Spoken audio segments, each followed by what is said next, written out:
The one and only Prasanth Varma గారిని మాట్లాడవలసిందిగా request చేస్తున్నాం. ఇలాంటి సినిమాలు ఎలా తీసుకొస్తారు ఇంకా నాకు చాలా పెద్ద సందేహం. అండ్ ట్రైలర్ చూసిన తర్వాత it's amazing and we are waiting for January 12th.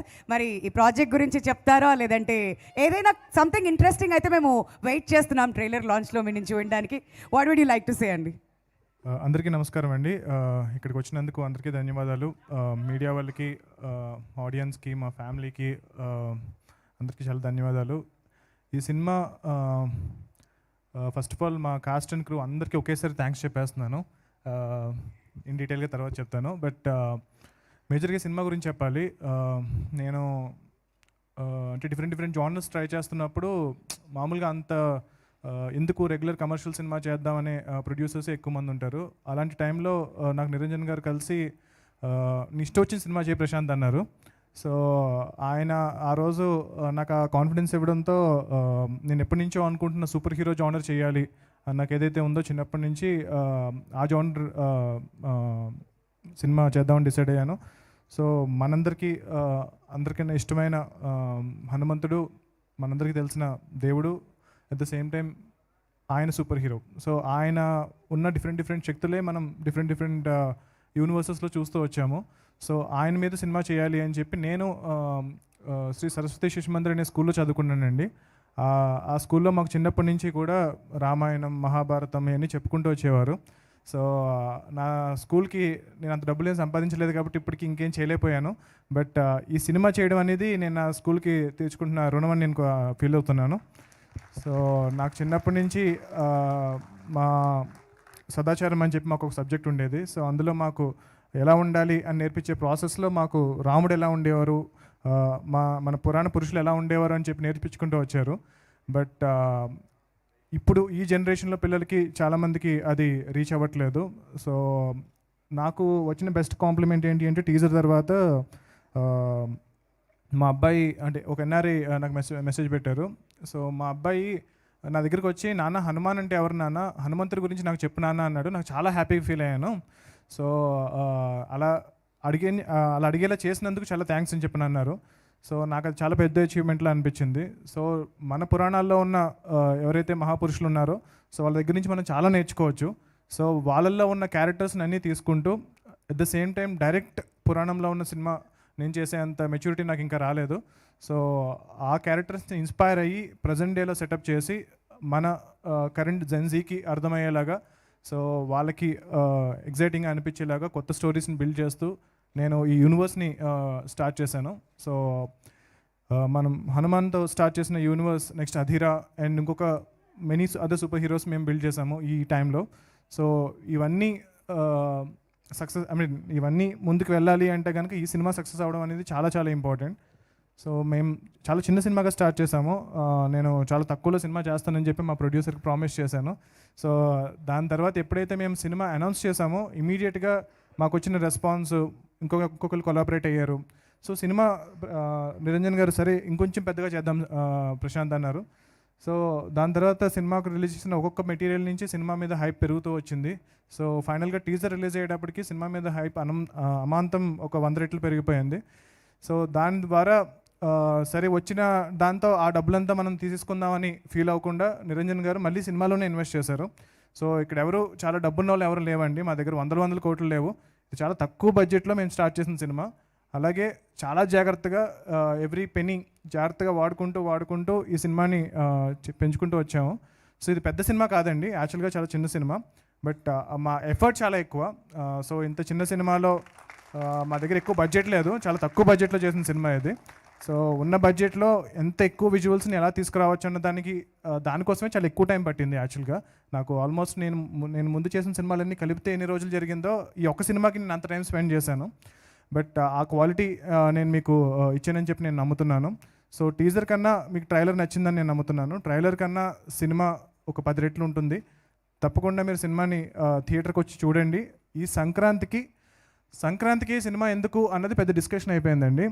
మీరు తర్వాత రావచ్చు కదా, మీరు చిన్న సినిమా కదా, పెద్ద సినిమాలే ఈ సంక్రాంతికి రావాలి అనేది. అంటే మేమందరం చాలా చిన్నవాళ్ళం, అంటే నేను తేజ మేమందరం చాలా చిన్నవాళ్ళం.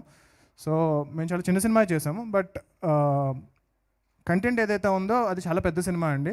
సో అది డెఫినెట్గా ఒక నార్మల్ డేలో రావడం కన్నా సంక్రాంతి లాంటి పండక్కి, అంటే హనుమాన్ అనే సినిమా సంక్రాంతికి రావడం అనేది చాలా కరెక్ట్ అని చెప్పి మేము బిలీవ్ చేసాము. సో దానికి చాలా థియేటర్స్ విషయంలో కానీ వాటి విషయంలో కానీ చాలా ఫైట్ చేస్తున్నాము. బట్ స్టిల్ ఆ సినిమా అప్పుడు రావడం అనేది చాలా ఇంపార్టెంట్ అని మేము ఫీల్ అయ్యి దీన్ని ముందు తీసుకెళ్తున్నాం. సో హిందీలో మా సినిమాకి అత్యద్భుతమైన రెస్పాన్స్ వచ్చింది. సో హిందీలో కూడా చాలా ఎక్కువ థియేటర్స్లో సినిమా రిలీజ్ అవుతుంది. సో ఆల్మోస్ట్ మన తెలుగులో ఒక 400 థియేటర్స్ రఫ్గా అనుకుంటే కనుక హిందీలో ఒక 1500 థియేటర్స్లో రిలీజ్ అవుతుంది సినిమా. సో ఒక తెలుగు సినిమాకి డే 1 అంత ఎక్కువ థియేటర్స్లో ఓపెన్ అవ్వడం అనేది, మా దగ్గర పెద్ద స్టార్ లేరు, ఎవరు లేరు. మా దగ్గర ఉన్న ఒకే ఒక స్టార్ హనుమంతుడు. సో మా దగ్గర ఉన్న, అంటే అంతకన్నా పెద్ద స్టార్ ఎవరు లేరని ఇండియాలో నేను నమ్ముతున్నాను. సో మా దగ్గర అందరికన్నా పెద్ద స్టార్తో మేము సినిమా చేస్తున్నాము. సో పాన్ ఇండియా స్టార్ కాదు, పాన్ వరల్డ్ స్టార్తో సినిమా చేస్తున్నాము. సో ఆ నమ్మకంతో, మా కంటెంట్ మీద ఉన్న నమ్మకంతో మేము మా శాయశక్తిలో ప్రయత్నించి మాకు వీలైనంత వరకు ఈ సినిమాని జనాలకు తీసుకెళ్ళడానికి ప్రయత్నిస్తున్నాము. సో మీకు కూడా సినిమా నచ్చితే కనుక 10 మందికి చెప్పండి. అండ్ ఒక ఎఫర్ట్తో ఒక చిన్నగా సినిమాగా స్టార్ట్ చేసిన సినిమా ఇంత పెద్దది ఎందుకు అవుతుంది అని నాకు కూడా అర్థం కాలేదు. నేను 100% ఎఫర్ట్ పెట్టాను, బట్ రిజల్ట్ దానికి 10 times వస్తూ ఉంది. సో ఒక వ్యక్తి చెప్పారు నాకు, సో నువ్వు చాలా గొప్పడు అనుకుంటున్నావేమో ఈ సినిమా తీసినందుకు, నీకు రెస్పాన్స్ వచ్చినందుకు. గొప్ప నీది కాదు, ఎవరో ఒక ఆయన నీతో చేయించుకుంటున్నారు ఈ సినిమా అన్నారు. సో ఆ హనుమంతుడే మాతో ఈ సినిమా చేయించుకుంటున్నారని చెప్పి మేము బలంగా నమ్ముతున్నాము. అండ్ టీజర్లో లాస్ట్ షాట్ మీరు చూసుంటారు. సో ఒక శివలింగం లాంటి ఒక ఐస్ క్యూబ్లో హనుమంతుడు రామ్ అంటూ ఏదైతే షాట్ ఉందో, సో ట్రైలర్లో మీరు దాని ఎక్స్టెన్షన్ చూశారు. సో సినిమాలో ఏముండబోతుంది అన్నది సస్పెన్స్. సో దయచేసి మీరు సినిమాకి థియేటర్కి రండి సంక్రాంతికి. సో సినిమా అనేది ఒక ఫ్యాంటసీ ఫిల్మ్. చిన్నపిల్లల నుంచి పెద్దవాళ్ళ వరకు, ముసలాళ్ళ వరకు అందరికీ నచ్చే సినిమా ఇది. సో లార్జర్ ఆడియన్స్ సినిమా అంటారు కదా. సో ఐ థింక్ ఈ పండక్కి మాది అన్నిటికన్నా పెద్ద లార్జర్ ఆడియన్స్ సినిమా. సో అందరూ వచ్చి సినిమాని ఎంజాయ్ చేయొచ్చు. సో అండ్ మెయిన్గా ఇంత ఎఫర్ట్ పెట్టినందుకు ఈ సినిమాని మీరు ఖచ్చితంగా చూసి గెలిపిస్తారని, మా ఫైట్ని విన్ చేస్తారని చెప్పి మేము నమ్ముతున్నాము. మా ప్రొడ్యూసర్ గారికి ఈ సినిమాతో ఆయన బేసిక్లీ ఆయన లైఫ్ సేవింగ్స్ అన్నీ పెట్టేసి ఈ సినిమా చేశారు. సో లాస్ట్ ఉన్న షెడ్యూల్ వరకు కూడా పాపం మొన్న కూడా ఇంకొంచెం కొంచెం చేయాలనిపిస్తుంది సార్ అంటే విఎఫ్ఎక్స్ సంబంధించి ఆయన మళ్ళీ హీ హాజ్ ఇన్వెస్టెడ్.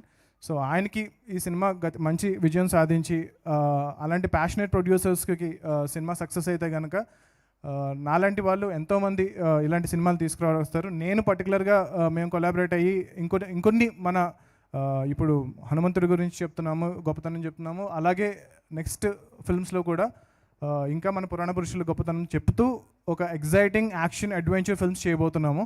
సో మీరు మమ్మల్ని ఎంకరేజ్ చేస్తారని చెప్పి బలంగా నమ్ముతున్నాను. థ్యాంక్ యూ మీడియా, మీరందరూ కూడా ఈ సినిమాని చాలా బాగా ఫస్ట్ నుంచి కూడా సపోర్ట్ చేసుకుంటూ వచ్చారు.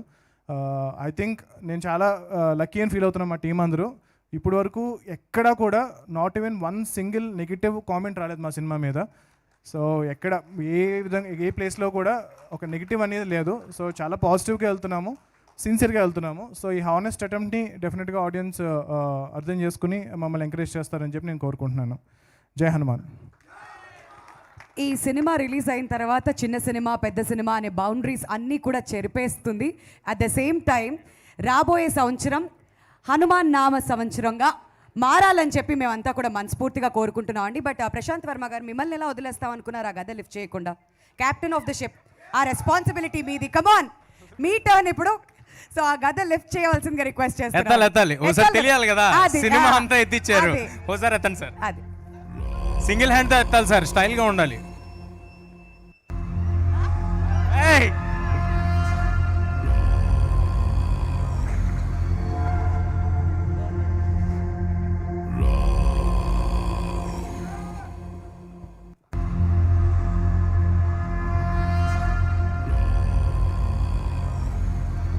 That was easy breezy task for Prashant Varma garu. Thank you so much అండి.